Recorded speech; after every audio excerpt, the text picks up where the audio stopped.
오늘은 여러분과 함께 베드로전서 4장 말씀을 좀 보면서 마지막 때를 살아가는 우리의 삶을 좀 돌아보도록 하겠습니다. 여러분 요즘에 축구 보시나요? 월드컵 시즌이라서 아주 뭘 틀어도 이게 축구 하는 것 같긴 한데, 지난주 금요일에 축구가 있었죠. 대한민국 대 체코. 네. 사무실에서 근무하다가 저는 축구에 이렇게 목숨 걸진 않았어. 야구에 목숨 걸지 축구에 목숨 걸지 않았어. 근데 이제 옆에 계신 다른 국장님들이 몰래 이어폰을 끼면서 이렇게 보고 계시더라고요. 근데 다 알아. 옆에서 하면 아 넣었구나. 실패했고 다 알아. 그래서 마지막에 한마디 이겼다 하고 나가시더라고요. 축구 참 재미있는 스포츠인 것 같아요. 근데 축구를 잘 보시면요, 전반부에 뛰는 모습과 후반부에 뛰는 모습이 확연히 다릅니다. 전반부에 좀 여유가 있어요. 뒤에서 공도 좀 돌리고 패스도 왔다 갔다 하면서 좀 했지만, 후반으로 갈수록 패스는 좌우가 아니라 곧장 앞으로 찌릅니다. 앞으로 찌르고 뛰고 열심히 공격으로 붙여줍니다. 선수들은 몰라요. 끝나는 시간들을 몰라서 계속 이쯤이면 끝나겠다라고 몸이 알다 보니 그 끝날 때쯤에 불을 켜고 뜁니다. 표정부터 달라요. 몸 움직임도 격렬해집니다. 게다가 판단도 빨라지고 움직임도 아주 강해집니다. 왜 그렇게 선수들이 전반의 모습과 후반의 마무리의 모습이 다를까요? 끝이 보여서 그래요. 경기 승패가 보이기 때문에. 흥미로운 것은 아주 드라마틱한 장면도 이 마지막 부분에서 많이 발생하는 것 같아요. 역전골도, 또한 멋있는 선방도, 가장 격렬한 몸싸움도 그때 막 일어나는 것 같습니다. 선수들은 몸으로 알아요. 마지막 때다. 얼마 안 남았다. 여러분 근데 그거 아세요? 그 마지막을 아는 사람들은 그 운동선수와 같이 참 열심히 뜁니다. 격렬하게 살아가요. 신앙도 그래요. 신앙도 그러하기를 원하고 계시고요. 기독교는 끝을 말하고 있는 종교입니다. 그래서 끝을 향하여서 종교적 용어로 종말이라 해요. 다시 말해서 기독교는 종말론적 신앙입니다. 끝을 향해 가는 신앙이에요. 끝이 있다고 바라보고 있는 것이고요. 그래서 세상의 종말과 예수님이 다시 오신다는 재림에 대한 이야기가 성경 안에 굉장히 중요한 주제 가운데 하나입니다. 끝은 있다. 그 끝에 예수님이 오신다라는. 성경은 한 번도 그 종말과 재림에 대해서 희미하게 말한 적이 없어요. 오실걸? 오시지 않을까? 한번 좀 기다려보지? 이렇게 말하지 않아요. 정말 있다. 온다. 오면은 심판이 있다. 바로 살아나라고 명확히 말합니다. 세상이 시작이 있는 것과 같이 끝도 있다라고 성경은 반복적으로 말합니다. 성경을 좀 우리가 자세히 대강 읽지 않고 좀 꼼꼼히 읽어보면요, 종말과 재림에 대해서 많은 부분은 언급되고 있습니다. 학자들이 언급할 때 이 마지막 때 또한 종말, 재림에 대한 언급이 300번 이상 언급된대요. 300번이요. 다시 말해서 신약 산술적으로 신약 성경을 쭉 펼칠 때 25절마다 한 번씩 종말과 재림과 마지막 때를 언급하고 있는 것이 성경 이야기래요. 쉽게 넘길 주제가 아니라는 것이죠. 그럼 왜 이렇게 성경 안에서 종말과 재림을 많이 언급해요? 그만큼 마지막이 가까이 왔다라고 생각하면서 살아가는 것이 중요한 인생의 모습이기 때문에 계속 언급하는 거예요. 잊지 마, 기억해, 그거를 마음에 새기고 살아가야 한다고요. 사실 주님의 재림, 마지막 때에 대한 얘기가 초대교회부터 일어나고 있습니다. 거의 2000년 전의 이야기인데 그동안 종말과 재림에 대한 이야기가 현실적으로 드러나지 않고 있습니다. 그러면 성경은요, 이 종말과 재림에 대해서 거짓말하고 있는 걸까요? 에휴, 시간이 그렇게 지났는데 아무런 티도 안 나네. 거짓말이네라는 말 뜻일까요? 아닙니다. 성경은요, 예수님이 이 땅에 태어나는 순간부터 종말의 시작, 말세의 시작이라고 말하고 있어요. 히브리서 1장 2절 말씀 보면은요, 이 모든 날, 어떤 때에는, 마지막에는, 이 모든 날 마지막에는 아들을 통하여서 말씀하신대요. 마지막의 시작이 아들 예수라고 성경은 말하고 있습니다. 그뿐이에요. 예수님이 공생애를 시작하실 때 하셨던 말씀, 때가 찼고 하나님 나라가 가까이 왔다고 말하고 있어요. 때가 찬 게 뭐예요? 마지막의 때가 이제 시작되어서 하나님의 나라가 올 거다, 이미 시작되었다라고 선포하고 있는 말씀이 마가복음 말씀입니다. 계시록 말씀에도 속히 오신대요. 이 말씀은 무엇이냐? 우리가 보기에는 시간이 굉장히 흘렀고 어떠한 흐름이 더디 보이는 것 같지만 역사 가운데 하나님이 말씀하셨던 그 신앙의 종말과 재림은 현실 가운데 일어나기 위해서 하루하루 차근차근 진행되고 있다는 것입니다. 어긋날 없이 누구의 계획 가운데 우리의 계획, 우리의 모습, 우리의 방향, 우리의 뜻? 아니요. 하나님의 방향과 하나님의 계획과 하나님이 그리는 모습 그대로 하루 이 진행이 되고 있더라고요. 조급할 필요 없다고. 때가 되면 종말과 재림이 일어날 것이라고요. 근데 이 종말과 재림을 기다리는 과정 가운데 역사의 중요한 법칙이 하나 있습니다. 어느 시대건 세상의 종말과 주님이 다시 오실 재림에 대해서 굉장히 예민해하고 바라보고 집중하고 가치관을 그렇게 꾸려가고 살아가는 사람들의 모습은요, 교회가 부흥하고 삶이 경건해집니다. 재림을 생각하고 종말을 생각하니 당연히 내 삶을 돌아보죠. 하지만 반대로 종말과 재림에 대해서 생각하지 않고 끝을 바라보지 않고 그냥 그렇게 살아가다 보면은요, 긴장감을 잃어버린 채 하루하루 무관심에 빠져 교회는 쇠퇴해지고 믿음은 희미해지는 것이죠. 그 좋은 예가 초대교회의 모습이에요. 예수님이 돌아가신 이후에, 부활하시고 승천하신 이후에 초대교회 사람들은 매일매일 마지막이라고 느끼면서 그렇게 생각하면서 살아갔습니다. 종말을 생각하니 항상 삶에 긴장감을 갖고 살게 되는 것이고, 또한 세상의 가치관이 아니라 하나님의 말씀을 비추어서 스스로를 바라보고 가치관을 갖고 살아가는 그런 모습으로 변해갔어요.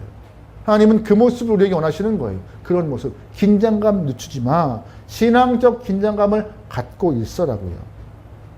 사실 좀 불행하게도 요즘에 이렇게 종말에 대한 이야기들이나 재림에 대한 이야기들을 또한 그러한 마음을 갖고 그러한 가치관을 갖고 살아가는 사람들이 상당히 줄었습니다. 한참 기승 부릴 때가 1999년 이게 딱 해 넘길 때, 그때 다들 막 뭐가 될 것처럼 막 그랬는데, 점점 이 재림과 종말에 대한 마음을 품고 살아가는 사람들도 줄어드는 것 같고, 이러한 메시지도 교회 안에서 많이 주는 것 같아요. 당연히 그러다 보니 교회의 능력과 성도들의 개인의 믿음과 삶이 경건함과는 좀 멀어지는 것 같고요. 오겠지. 여러분 그거 아세요? 아이들도 검사한다 말로만 하면요, 요령이 생겨서 안 해요. 저희 막내가 좀 끄덕거리는데, 저랑 안 사람이 둘 다 맞벌이 하다 보니 직장생활 하잖아요. 돌아올 때 아이가 혼자 이렇게 공부하는 시간이 있어요. 그러면 엄마 가다 검사한다, 아빠 검사한다. 그게 하루 지나 일주일 지나 검사한다는 말만 하잖아요. 근데 그럼 그 사이에 잘 했을까요? 잘 했던 아이예요. 놀이터에서 초등학교 때 숙제를 하고 놀던 아이거든요. 그거 안 하면 안 놀던 아이예요. 그런데 나이가 먹었다고 엄마 아빠가 검사한다는 말을 이제 안 믿어. 그러니 밀린 공부가 어마어마합니다. 우리 인간들이 그래요. 한다, 온다, 성도들은 안 그럴 것 같아요. 재림이 온다. 종말이다. 주님이 다시 오실 것이다 라고 말하면은 오시겠지. 언젠가 오시겠지. 하면서 네, 자기 뜻대로 살아갈 때가 많습니다. 항상 긴장해야 돼요. 그래서 오시는구나. 종말의 때가 시작되었구나. 긴장해야 되겠구나. 그 마음을 잃는 순간 우리 또 해이해지는 것이에요. 오늘 본문에 베드로가 1세기에 핍박받고 있는 성도를 향해 하는 말이에요. 이 본문은. 힘들지? 걱정 마. 주님 오셔. 오시는데 세상에서 몰아치는 그 힘듦을 견디지 못하고 믿음 꺾이지 말고 오시니 마지막 때 삶을 좀 잘 살아가야 되지 않겠니? 하면서 던진 메시지가 오늘 본문의 이야기입니다. 오늘 베드로는 마지막 때 어떻게 살아야 되는지 세 가지의 모습을 언급하고 있습니다. 오늘 그걸 좀 보려고 해요. 첫 번째, 베드로가 언급한 모습은 바로 정신 차리고 기도하래요. 우리 7절 말씀 보겠습니다. 같이 읽어요. 시작. 만물의 마지막이 가까이 왔으니 그러므로 너희는 정신을 차리고 근신하여 기도하라. 아멘.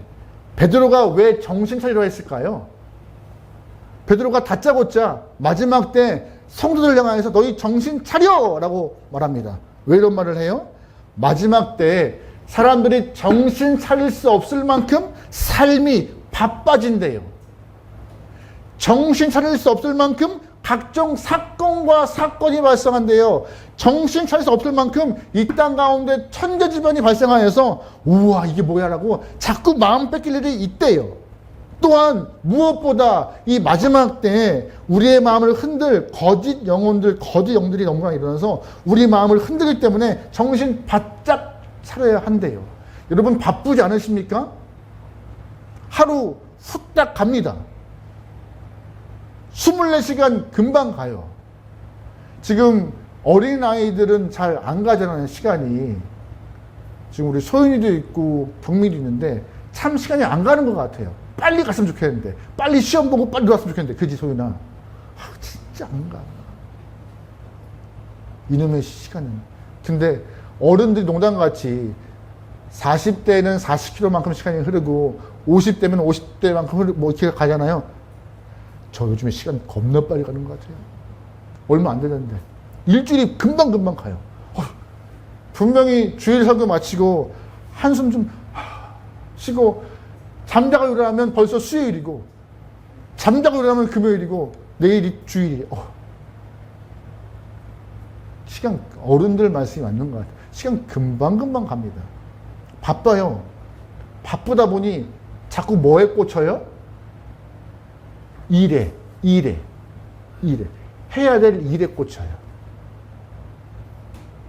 또한 우리 인생에 바쁘기만 합니까? 사건도 굉장히 많죠. 내가 내가 치기도 하고 배우자가 치기도 하고 애들이 치기도 하고 가정 안에서 일어나기도 하고 이거 수습하면은요 정신없어요. 게다가 사회가 얼마나 혼란스러워요. 정신 차릴 수가 없습니다. 그래서 베드로가 말해요. 정신 차리라고. 정신 차려. 근데 정신 차리면서 베드로가 뭘 하라고 언급하고 있죠? 본문에서 기도하래요. 정신 차려서 놀러 가고 정신 차려서 니네 좋은 데가 어딘지 투자하고 이게 아니라 정신 차려 기도하래요. 왜요? 기도가 우리의 영을 깨우고 기도하는 사람은 하나님이 어떻게 일하시는지를 알고 있고 혼란 가운데 산만함 가운데 하나님의 뜻과 목적을 알 수 있으니 하나님이 어떻게 일하시고 어떻게 흘러가는지를 알게 되니 기도하라는 것입니다. 반대로 기도하지 않으면 이 혼란스러움에 뭐하고 있는 거예요? 마음도 요동치고 혼란스러움에 산만해지고 혼란스러움에 더 헷갈려서 갈 길을 못 찾게 되니 정신 차리고 기도할 때 마음이 정돈된다는 거예요. 이 베드로가 오늘 본문에서 정신 차리고 기도하라 이 말은 권면은 자기가 경험했던 일이에요. 예수님이 십자가 지시기 전날 밤에 겟세마네로 기도하러 가실 때 베드로를 함께 데려가십니다. 그러면서 함께 깨어서 기도하자라고 언급하세요. 여러분 베드로가 함께 깨어서 예수님과 열심히 기도했을까요? 웬걸요. 금방 잠을 자기 시작해요. 제 느낌상 아마 고요한 산에서 코를 골지 않았을까 생각합니다. 저도 가끔씩 제가 분명히 혼자 잠잠히 무언가 일하고 있을 때 안 사람이 와요. 어떻게 왔을까? 궁금해요. 꼭 제가 잘 때만 와요. 졸 때만 와요. 신기하게 그때만 어떻게 왔을까? 뻔합니다. 코를 골라서 제가 그런 것 같아요. 베드로도 그러지 않았을까? 예수님 기도하시는 자꾸 쌕쌕거리 물면서 들렁들렁 거리니 와서 하시는 말씀. 베드로야, 1시간도 깨어서 나랑 같이 기도할 수가 없니? 라고 책망하시죠. 한 번 더 온 것 같습니다. 깨어서 기도하자. 근데 3번이나 같은 모습을 보입니다. 졸아요. 기도하지 못해요. 예수님은 내려가자. 내려가시죠. 그러면 예수님이 함께 기도하자 했을 때 기도하지 못했던 베드로는 그 이후에 어떤 모습이었을까요? 겟세마네 기도가 끝나고 나서 바로 군인들과 무리가 올라가서 예수님을 잡으러 옵니다. 그때 기도로 무장하지 못한 베드로는 감정적으로 칼을 꺼내어서 대제사장의 종이었던 말구의 귀를 잘라버려요. 그뿐이에요. 예수님이 십자가를 지시고 있을 때 그는 예수님을 3번이나 부인합니다. 모른다고. 계집종이 또 예수님이랑 같이 있던 사람들 아니야? 아니라고. 나 모른다고. 나 정말 모른다고 3번이나 꿋꿋하게 부인했던 베드로입니다. 기도로 무장하지 못해서 결국 비겁한 신앙인이 되었고 비참한 시간들을 경험하였죠. 기도하지 않으면요, 내 감정, 내 생각, 내 혈기로 살다가 결국 후회만 남는 삶이 돼요. 그래서 베드로가 뭐라고 그래요? 정신 차리고 기도하라고. 마지막 때 산만하지 말고. 그러면 반면 기도하면 어떻게 돼요? 예수님 보세요. 예수님은 겟세마네에서 기도할 때 내 원대로 마옵시고 아버지의 뜻대로라고 기도를 하십니다. 1번, 2번, 3번 할 때마다 예수님은 더욱더 쫄려 하셨을까요? 이제 곧 십자가네. 이제 날 잡으러 올 텐데. 이러실까요? 아닙니다. 오히려 더 단단하게, 침착하게 바뀌셨어요. 그리고 하나님의 뜻이 더 선명하여서 도망가지 않고 흔들림 없이 십자가 길을 걸어가셨습니다. 기도하는 자가 분명해지는 거예요. 기도하는 자가 흔들리지 않는 거예요. 기도하는 자가 마음에 쫄림이 없는 거예요. 그래서 베드로가 이 것들을 경험하다 보니 마지막 때에 혼란스럽고 산만한 이때에 정신 차리고 기도하는 것이 성도의 본 모습이다라고 언급하고 있는 것입니다. 여러분, 혹시 마음이 갈 때와 같이 흔들립니까? 일로 갈까 절로 갈까, 뭐가 옳을까 뭐가 그를까, 갈까 말까 할까 말까 고민하십니까? 아니면 많은 유혹들 때문에 고통스러워하십니까? 괴로워하세요? 기도하세요. 기도하지 않아서 그럴 수도 있습니다. 기도하셔야 합니다.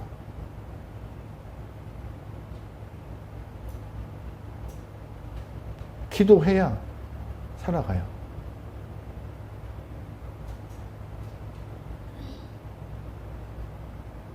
기도해야 살아가요. 꼭 기도하셔야 합니다. 같이 기도하시죠. 영적인 잠에 취해서 기도를 놓치는 분이 한 분도 없을 소망합니다. 사실 함께하는 교회 말씀 잘 들으세요. 설교 참 잘 들으세요. 준비하는 저 참 좋습니다. 근데 기도하자면 잘 안 해요. 한쪽으로 쏠리는 순간부터 건강하지 않습니다.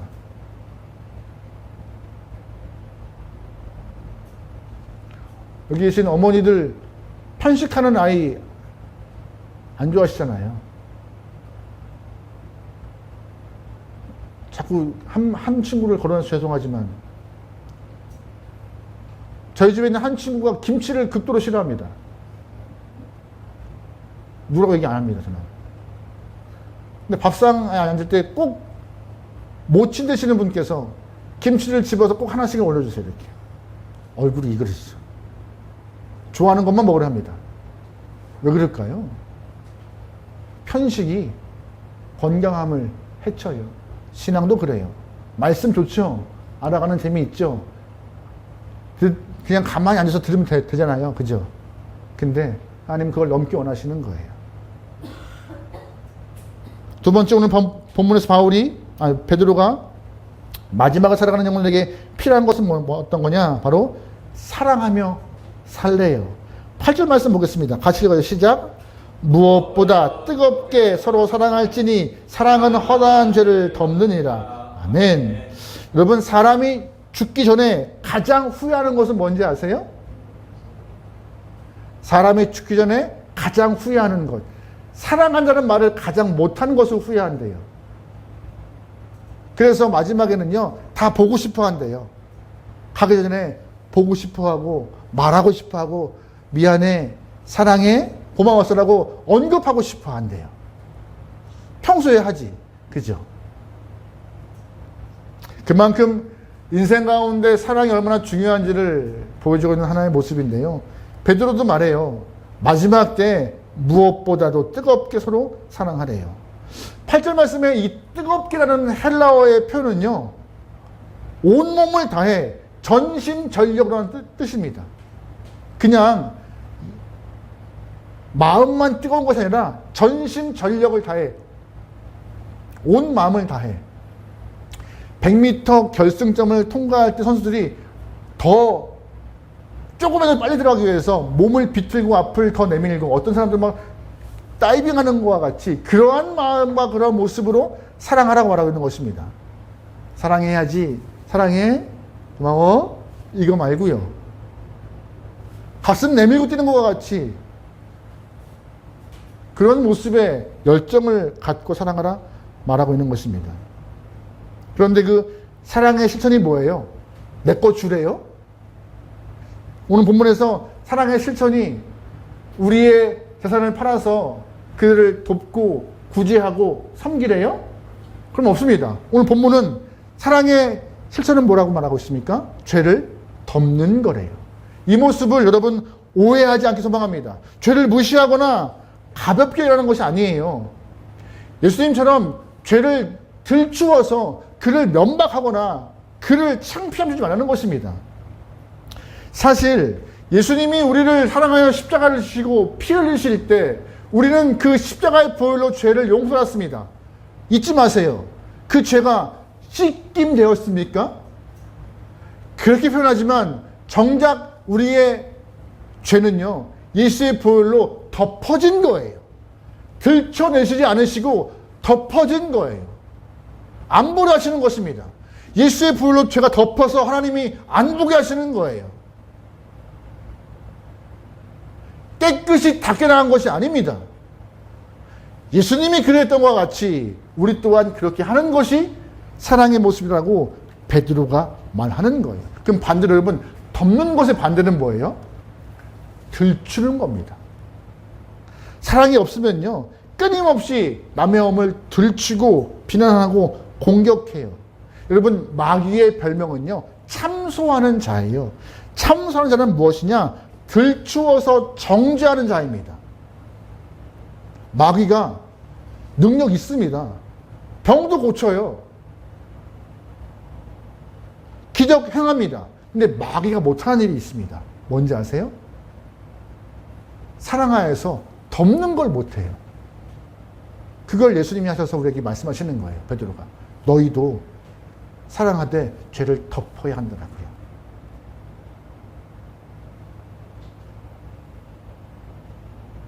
우리가 흔히 나는 절대 빈말 안 해. 나는 옳은 말만 해. 나는 틀린 말 안 해. 하시는 분들 있잖아요. 옳은 말에서 괜찮아라고 하시는 분들 있잖아요. 근데 사랑 없이 내뱉는 옳은 말은요, 굉장히 아픈 칼이 되고 독이 됩니다. 유기성 목사님이 쓰셨던 책 중에 하나가 예수님의 사람이라는 책이 있는데 그 책 안에 참 슬픈 이야기가 있습니다. 잠깐 소개해 드릴게요.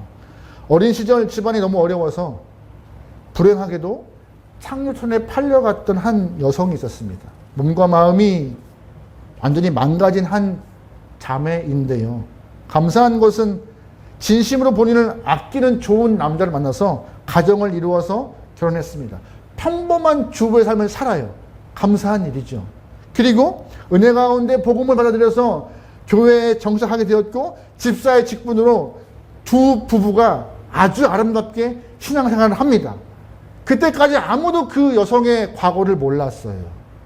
좋았습니다. 참 열심히 사역하는 자매네. 저 가정 참 이쁘네. 근데 우연치 않게 그 여집사님의 과거를 알게 된 일이 발생하게 되었어요. 정말 우연치 않게. 그때부터 분위기가 이상해집니다. 말이 퍼지기 시작해요. 알아? 저 집사 옛날에 뭐 했는지 알아? 사람들이 힐끗힐끗 거리고 속삭임이 시작되고 그 집사가 오면은 자리를 피하게 되고 결국 싸늘한 시선과 과거에 대한 정죄가 그 집의 두 집사님을 죽게 만들었습니다. 결국 두 분 다 약을 먹고 생을 마감했대요. 그러면서 담임 목사님께서 장례를 치르시는데 눈물을 흘리면서 탄식하며 이렇게 기도했다고 합니다.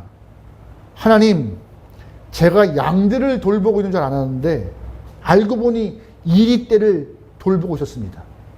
누굴 말하는 거예요? 성도들이요. 과거를 회개하고 돌아와 세상 살잖아요. 왜 들추어내? 아마 이 교회분들 그랬을 거예요. 아마 내가 틀린 말 했어? 없는 말 했어? 맞는 말 했죠. 진실이죠. 하지만 어떤 것이 없는 진실함은 독이라고요? 사랑이 없는 진실은요 독이 되고 굉장히 강한 칼이 돼요. 한 번 더 언급합니다. 예수님이 우리의 죄를 용서하기 위하여서 그의 피로 덮으신 것과 같이 무시하라는 것이 아니에요. 반성했으면 덮어서 안 보시면 되고 지금의 현 모습 보시고 그를 격려하시고 칭찬하시고 인정하시면 되는 것입니다. 과거 쪽부터 소환하지 마세요. 제발 좀. 우리가 싸울 때 가장 비겁한 것이 뭔지 아세요? 자꾸 과거를 소환해요. 옛날에 말이야. 우리는 그러지 않죠. 다 할렐루야. 예전에 과거 끄집어내서 마지막 때를 살아가는 성도들의 모습은 내 의로움을 자랑하며 나는 안 그래 하는 것이 아니라 오히려 사랑으로 덮고 반성하며 돌아온 영혼들을 격려하는 것이 더 필요한 모습이 있습니다. 세 번째, 베드로가 말하고 있는 마지막 때 성도의 모습은 무엇이냐? 서로 봉사하고 섬기는 삶이래요. 우리 10절과 11절 읽어보겠습니다. 시작. 각각 은사를 받은 대로 하나님의 여러 가지 은혜를 맡은 선한 청지기 서로 봉사하라. 만일 누가 말하려면 하나님의 말씀을 한 것 같이 하고 누가 봉사하려면 하나님이 공급하시는 힘으로 하는 것 같이 하라. 이는 범사에 예수 그리스도로 말미암아 하나님이 영광을 받으시게 하려 함이니 그에게 영광과 권능이 세세에 무궁하도록 있느니라. 아멘. 마지막 때가 왔을 때 하나님 뭐라 하세요? 서로 봉사하고 섬기래요. 봉사와 섬김 좋죠. 근데 어떻게 봉사하래요? 은사 받은 대로. 내가 할 수 있는 일을 갖고 하나님이 허락하신 나에게 특별한 재주, 능력 갖고 그거 가지고 봉사를 합니다. 근데 어떻게 봉사해요? 선한 청지기와 같이. 잘 지켜가세요. 선한 청지기와 같이. 청지기는 주인 아닙니다. 순종하는 관리인이에요. 그런 모습으로 하래요. 여러분 혹시 옛날에 부흥사 목사님이 꼭 하셨던 말씀이 있는데 교회 안에서 가장 무서운 마귀가 있대요. 두 가지가. 뭔지 아세요? 섭섭 마귀와 삐딱 마귀래요. 내가 일해도 알아주지 않아서 섭섭하고 섭섭하다 보니 하던 봉사 내려놓고 안 해버리는 거고 삐딱 마귀는 뭐예요? 내가 하고 싶은 대로 해야 되는데 하고 싶은 대로 못해서 삐딱해지는 것이죠. 주인 행사하는 것입니다. 베드로는 뭐랍니까? 그거 아니야. 선한 청지기와 같이 주인의 뜻에 합당한 모습으로 받은 은사를 대로 봉사하고 섬기는 것이 마지막 때 모습이더라고요. 그러면서 베드로가 단호하게 말합니다. 말하라면 하나님의 말씀을 하는 것 같이 하고 봉사하려면 하나님이 공급하시는 힘으로 하래요. 내 의지와 힘을 갖고 하지 말고 내 의지와 힘으로 하면 결국 나중에 내가 이렇게 애를 썼는데 안 알아줘? 라는 말이 나오는 것이죠.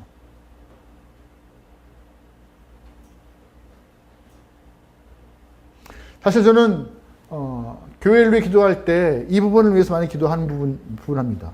특별히 우리 교회는 크지 않잖아요. 이 작은 인원들이 정말 예배 때 다 투입되고 뭐 봉사자로 다 투입되고 뭐 반주자나 찬양팀이나 식당하나 온 성도가 거의 매주 활동합니다.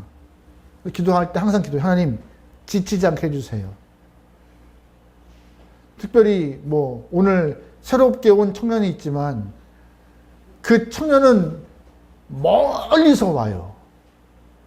아마 지금 저희 함께하는 교회에서 가장 먼 곳에서 오는 분이 아닌가. 네? 하나님 지치지 않게 해달라고.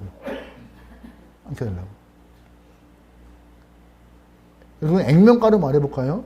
저 청년이 오며 가며 쏘는 기름값이 얼마인지 아세요?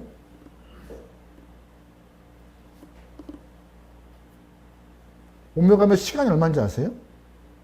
우리는 한 10분 일찍 그냥 뚝 걸어오면 돼요. 10분은 어림도 없어요. 교회 9시 반에 와요.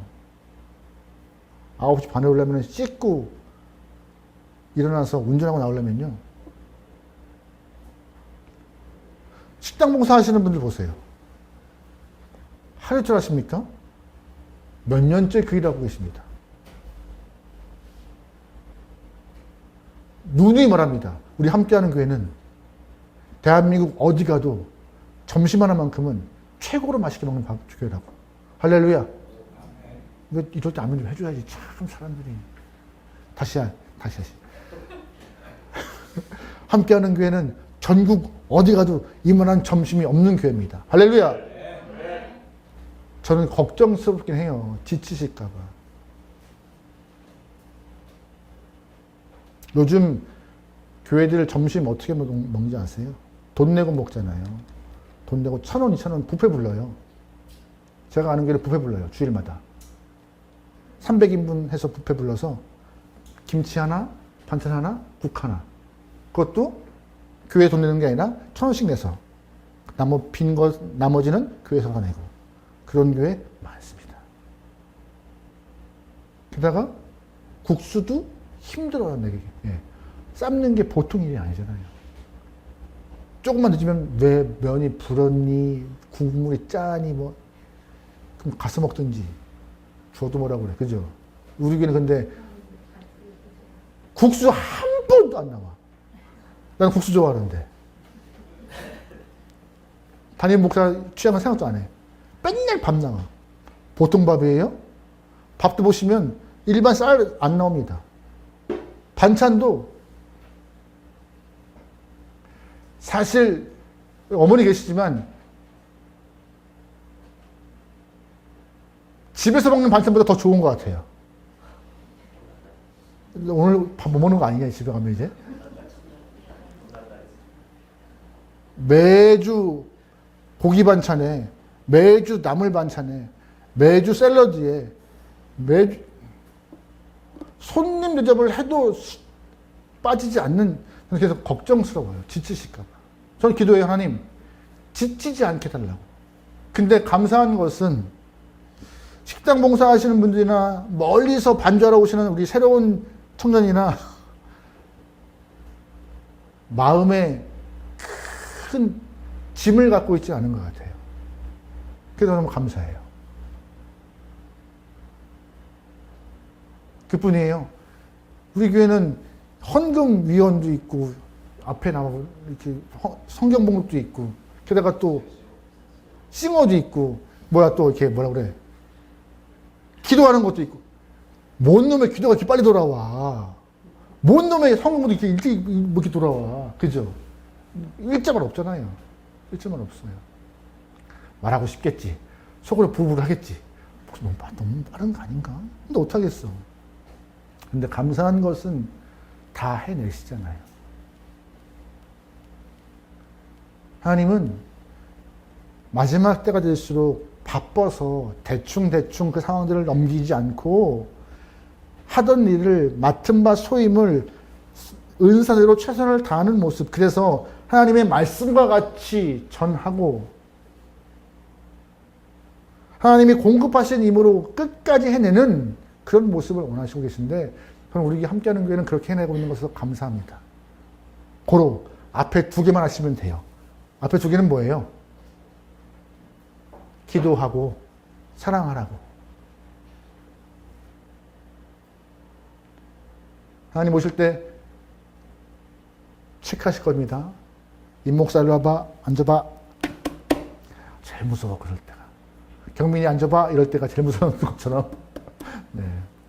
그때 어느 누구 하나 하나님의 그 계산에서 마이너스가 아니라 플러스가 될 수 있는 귀한 영혼들이면 좋겠습니다.